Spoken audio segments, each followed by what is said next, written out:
artinya Anda akan mendapatkan rezeki. Amin. Oh iya, berarti kita dan ternyata tidak banyak orang-orang yang datang ke sini yang masuk ke dalam pedalaman hutan ini bisa melihat sosok ular raksasa ini. Dan katanya banyak tadi, kalau kita bisa melihat ular ini adalah mau mendapatkan keberuntungan yang besar. Oh, gitu Pak ya.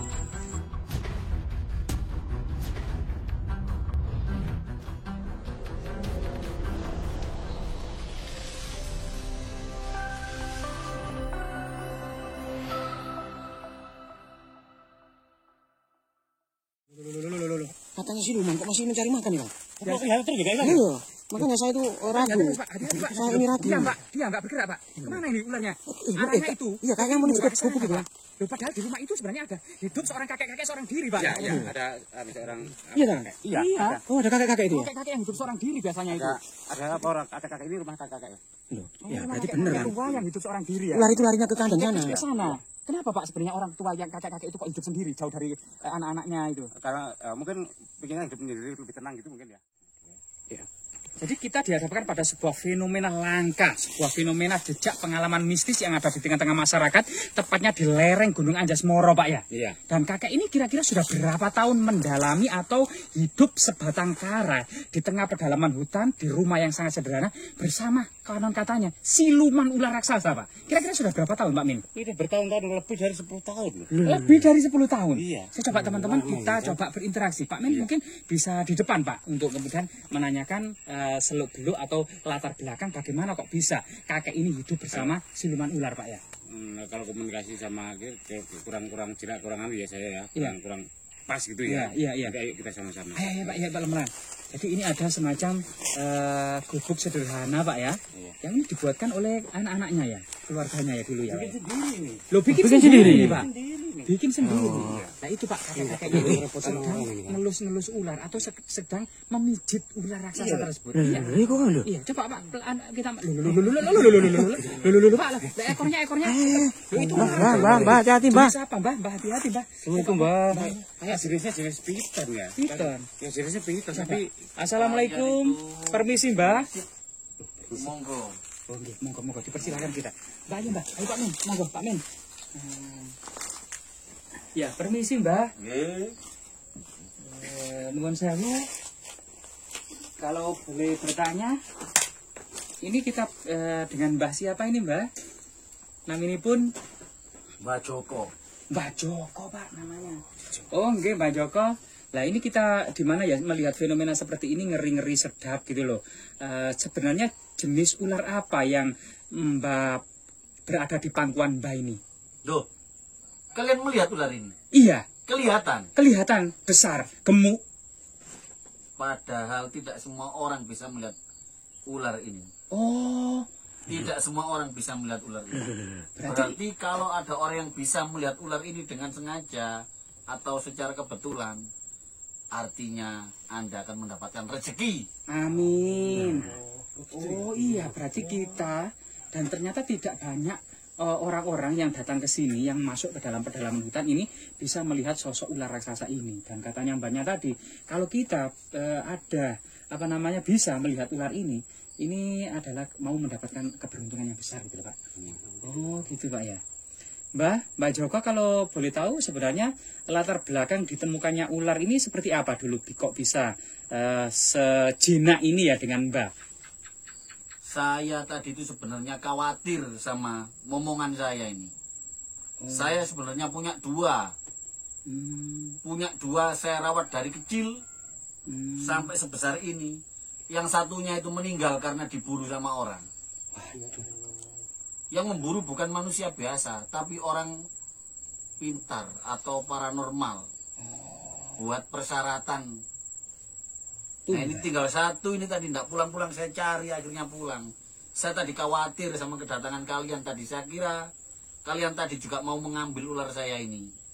Oh tidak Mbak, kita takut malah sama ularnya Mbak. Saya di sini sudah bertahun-tahun saya. Lebih dari 10 tahun. Bener ya berarti. Bener Pak. Pak Min ya. Mbak Min tadi. Iya, jadi sekitar 10 tahun lebih. Mbak, mohon maaf Mbak. Iya. Apakah ular itu berbahaya Mbak bagi warga-warga karena ini warga ini sudah heboh ini Mbak karena sering melihat ular panjenengan ini Mbak. Takutnya ular itu bisa menyakiti atau mungkin makan. Mbak, takut Mbak.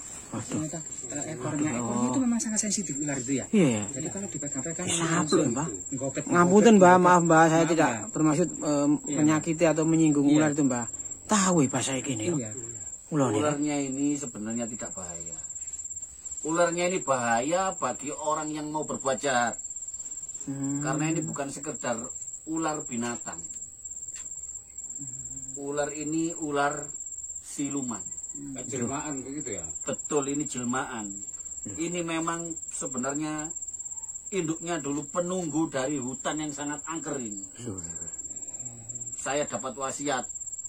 Saya disuruh menjaga sampai sebesar ini. Dan saya rela tinggal di gubuk seperti ini selama hidup saya. Mbak, keistimewaannya apa Mbak kok jenengan mau nunggu ular itu loh Mbak? Iya, merawat. Apakah bisa memberikan manfaat atau rezeki atau apa sih Mbak? Kok sampean mau ya? Mohon maaf Mbak, ngapunten. Saya mau karena saya sudah disumpah. Wah, jangan-jangan. Disumpah sama guru saya. Aduh. Disumpah sama guru saya untuk menjaga ular ini karena suatu saat ular ini akan menjaga di daerah sini. Untuk kebaikan orang-orang di daerah sini. Menjaga desa ini. Menjaga desa ini dari gunung meletus, dari gempa bumi, dari bencana alam. Kan, iya gak ular balu kelinding itu kan? Mungkin Itu maksudnya? Ular ini sekarang sebesar ini, tapi nanti 1 tahun, 2 tahun, sampai 10 tahun ke depan ular ini tidak seperti ini bentuknya. Lebih besar lagi. Bisa lebih besar lagi, 100 kali lipatnya ini. Aduh. kisahnya mirip baru kelinding. Kisahnya memang mirip ular baru Ini kelinding. sangat sensitif sekali. Iya, Iya. baru kelinding ini, Pak. Baru kelinding kan katanya. Iya, baru kelinding. Banyak cerita dan banyak versi di masing-masing daerah di Pulau Jawa ini. Mulai dari baru kelinding yang melilit Gunung Merapi ya, yang ada di Jawa Tengah. Iya. Ya, itu mulai kemudian baru kelinding yang ada di Danau Ngebel, Ponorogo. Bahkan ada yang baru kelinding yang ada di Semarang. Nah, itu banyak cerita baru kelinding. Dan nantinya iya. juga akan melilit gunung ini juga nanti kalau sudah iya. besar. Diduga di sini di lereng Gunung Anjas Moro ini kemungkinan juga ada cerita atau legenda tentang ular baru kelinding, Mbak. Yang sampai saat ini memang sebagian masyarakat ingatannya sudah hilang, namun beberapa masyarakat atau sebagian desa yang ada di lereng Gunung Anjas Moro ini masih melestarikan, Mbak. Iya, Mbak. Kemungkinan itu. Secara diam-diam maupun terang-terangan ya. Iya. Bahkan kayak ular Angling Dharma itu ya. Itu sebenarnya dulu pada masa kerajaan Majapahit itu semua masyarakat Majapahit itu mengetahui kisah itu. Namun seiring dengan perubahan zaman dan lamanya peradaban ini berganti sekitar 700 tahun lebih sampai 1000 tahun lebih ya. Itu kemudian hanya masyarakat Bojonegoro saja yang kemudian melestarikan, yang lain sudah hilang padahal itu ada di relief dan di penataran. Termasuk kemudian ular baru kelinding ini kemungkinan juga dahulu menjadi semacam cerita rakyat yang melegenda di tengah-tengah masyarakat, seluruh masyarakat Majapahit, Mbak. Kemungkinan karena memang banyak yang sudah meninggalkan karena tidak ada cerita tutur yang kemudian diturunkan ke anak cucunya gitunya oleh kakek-kakek, nenek-nenek kita dulu, sehingga cerita-cerita kuno itu banyak yang hilang, Mbak. Seperti itu. Termasuk memang ular-ular besar baru kelinding. Iya. Ya dulu ketika kakek saya itu bercerita, baru kelinding itu ya, itu muncul itu ketika terjadi di sungai itu banjir bandang, gelondongan kayu bersama air bak, termasuk rumpun bambu itu berdiri tegak, hanyut yang mau ke laut, itu ada ular raksasa baru kelinding hendak menuju lautan, Mbak. Nah, kemungkinan juga ini merupakan bagian dari cerita legenda rakyat itu, Mbak. Kemungkinan, Mbak ya.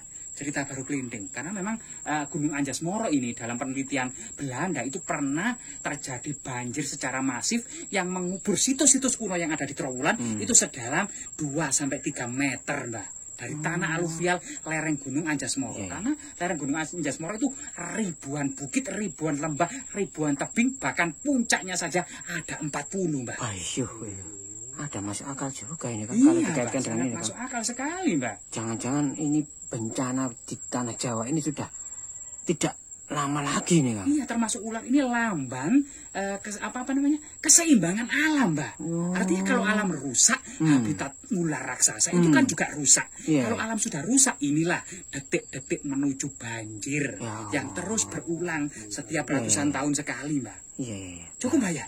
Iya, ya, berarti ini termasuk ada istilahnya edukasi dan juga peringatan ya buat Iya, bagi kita kita dan semuanya. juga keturunan kita, keturunan Majapahit tentunya ini Iya. harus waspada ya dengan sejarah-sejarah yang telah dituliskan dalam berupa relief ataupun Iya, dalam termasuk buku-buku sanepan-sanepan itu ya. atau ungkapan-ungkapan yang bersifat mistis dan legenda, Iya, Mbak. iya, oke. Yang sebenarnya untuk memperingati sejarah yang atau peristiwa yang besar di masa Yang lalu. masa lalu ya. Iya, iya, betul-betul, Mbak. Oke Mbak, terima kasih Mbak ya. Oke, terima kasih. Mbak, mohon maaf Mbak, maaf, terima Mbak, kasih kita Mbak kalau undur kita diri. mengganggu. Mohon maaf Mbak ya. Oh, seperti ini teman-teman ya. Ya, kita upload ya. Ya, seperti itu teman-teman ya. Informasi yang kita dapat setelah berburu ular besar yang ada di hutan Anjasemoro ini. Konon masih ada kaitannya dengan ular baru gelinding.